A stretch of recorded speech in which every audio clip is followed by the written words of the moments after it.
Hello again. It's so good to see you again this week. I hope that you've had a good week.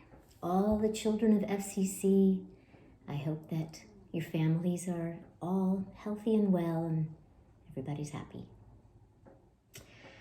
I wish I could be with you, but since I can't, I'd like to tell you another story this week like this. So are you ready? Okay. This week's story is about Moses' life. And to tell this story, we have to go back to the time when the people of God were in Egypt. There was a new Pharaoh, and this Pharaoh didn't remember all the things Joseph had done for the people of Egypt. So he made the people of God slaves. They couldn't go home. They couldn't do the things they wanted to do. And there were so many people of God that the Pharaoh was afraid that they would take over. So he made a terrible law. It said all the baby boys of the people of God would be killed. Now, one mother made a basket of woven bulrushes, and she put a blanket and put the baby boy inside, and took the baby down to the river Nile and hid the whole basket in the bulrushes around the river.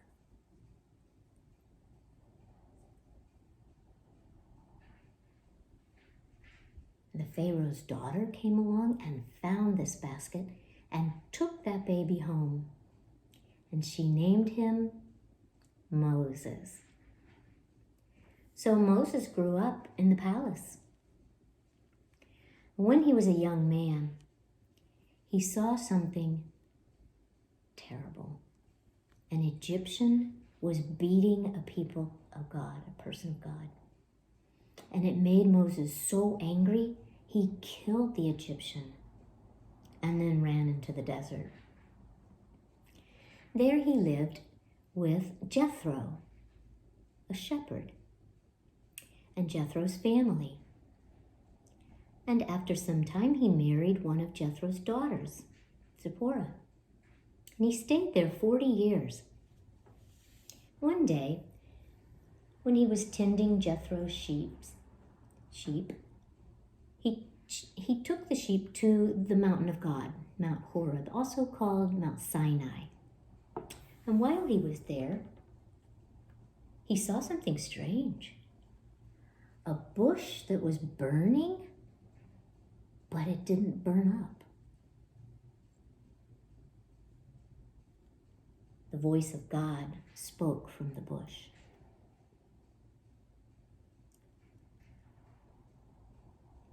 God said the cries of the people of God in Egypt had been heard, and it was time for Moses to go back and tell the Pharaoh to let his people go. But Moses said, "Who am I to do such a thing?" God said, "I will be with you." But who are you? What is your name? My name is Yahweh. I am who I am. Isn't there someone else who could do this? I will send your brother Aaron with you, and he will speak for you. So Aaron and Moses went to the Pharaoh to tell him to let the people of God go. And Pharaoh said no. They asked many times, and Pharaoh always said no. But terrible things were happening in Egypt. And finally, the Pharaoh said yes. So the people of God gathered their things and went. They came to the river, and God helped them across into freedom. And they had to go across the desert.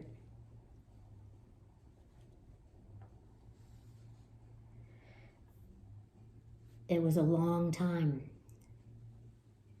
And we've talked about the desert. There's not much food or water there. The people grew hungry and tired and discouraged. But God showed these people that God was with them. God sent quail and manna for food in the desert. And when the people grumbled again that they were thirsty, God spoke with Moses and told him to strike a rock with his staff. Water flowed from the rock, and the people could drink.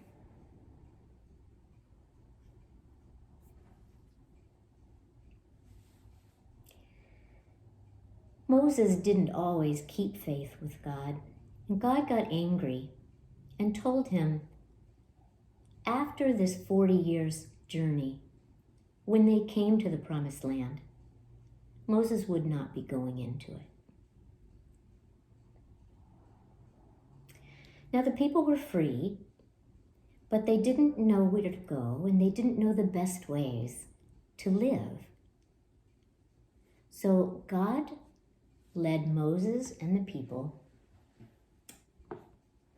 to that sacred mountain, Mount Sinai. And there Moses went up into the mountain to be close to God. And the people waited. And waited. And waited. And waited. He was gone a long time. He was gone so long that the people thought he would never come back.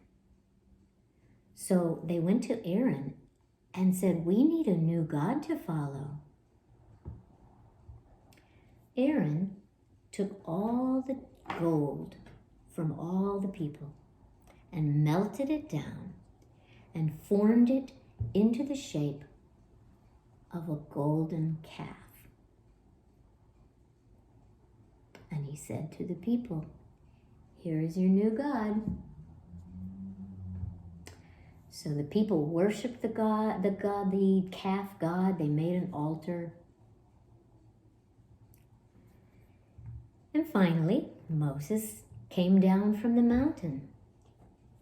He had spoken with God. His face was shining, and he carried with him 2 tablets. God had given him the 10 best ways. And when he came down, he saw the people worshiping a golden calf. It made him so mad, he threw the tablets down and broke them. And then he took that golden calf and melted it, put it in a fire, melted it away. And the people felt really, really sorry.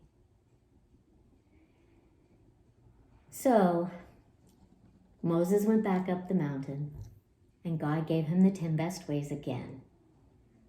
He gave them to the people, and the people were so very, very, very happy to have them. They wanted to keep them always, always safe. So God told Moses to build a special box called an ark to keep the 10 Commandments in. Covered it with gold and put 2 sticks on the side so they could carry it wherever they went. God told Moses to build a special tent around it called a covenant, a tabernacle. And they could take the tent down and carry the ark with them. And whenever they settled down for the night or for a rest, they would build the tent around the ark, and God's presence would fill this tabernacle, and Moses would go in, and every time he did, he would come out with a shining, shining face from the presence of God. After some more time, the people of God and Moses arrived at another mountain, Mount Nebo, and they climbed this mountain, and from the top, they looked out over the promised land. God said, "I will give this land to your people, to my people, but you will not go with them." And this is where Moses died. And to this day, no one knows where Moses is buried.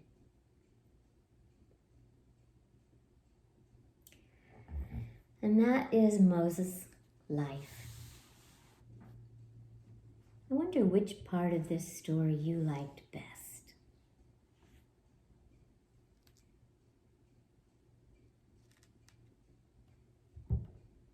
I wonder which part you think is most important.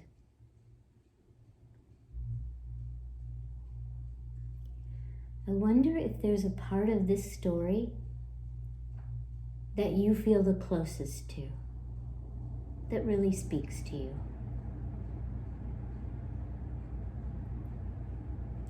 And I wonder if there's any part of this story we could leave out and still have all the story we need.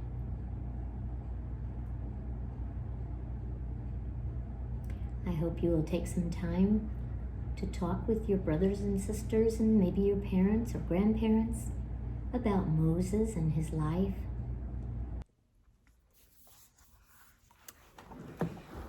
The Day You Begin by Jacqueline Woodson, illustrated by Rafael Lopez.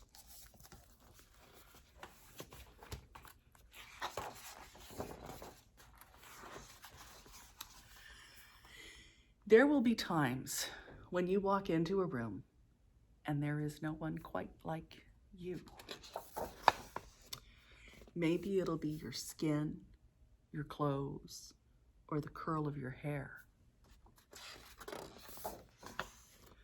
There will be times no one understands the way words curl from your mouth, the beautiful language of the country you left behind. My name is Rigoberto. We just moved here from Venezuela.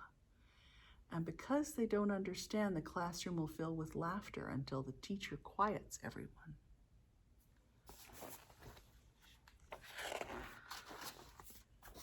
Rigoberto from Venezuela. Your teacher says so soft and beautifully that your name and homeland sound like flowers blooming in the first bright tones of a song.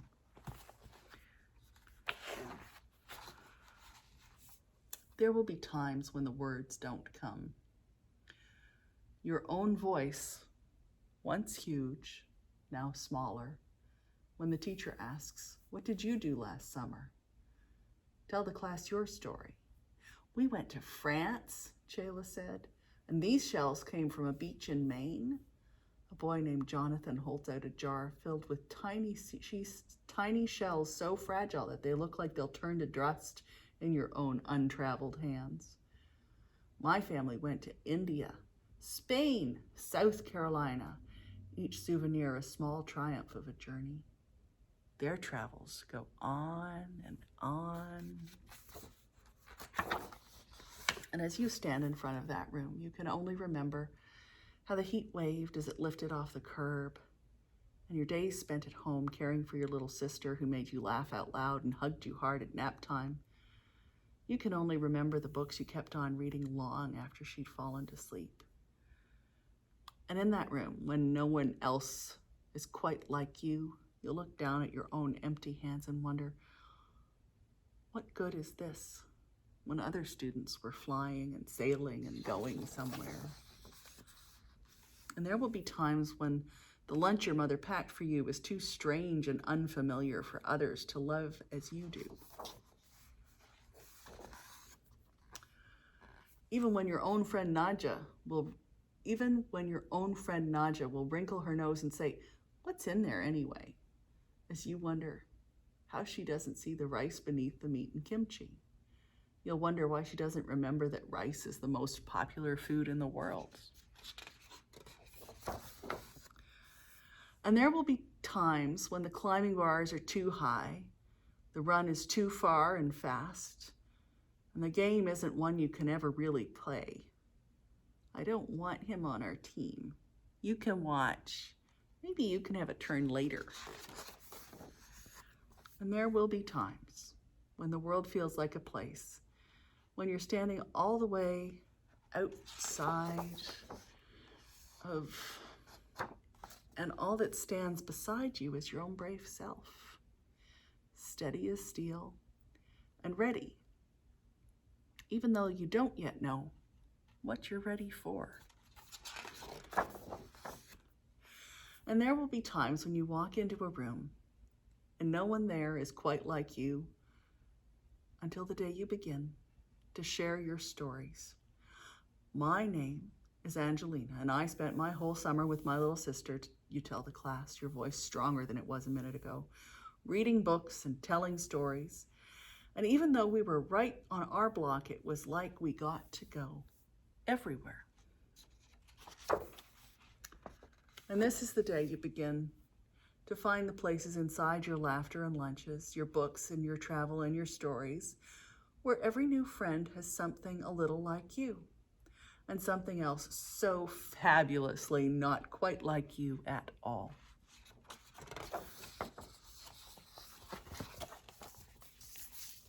Hope you enjoyed that.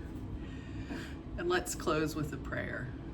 This is one about mindfulness, so let's start with a deep breath in and out.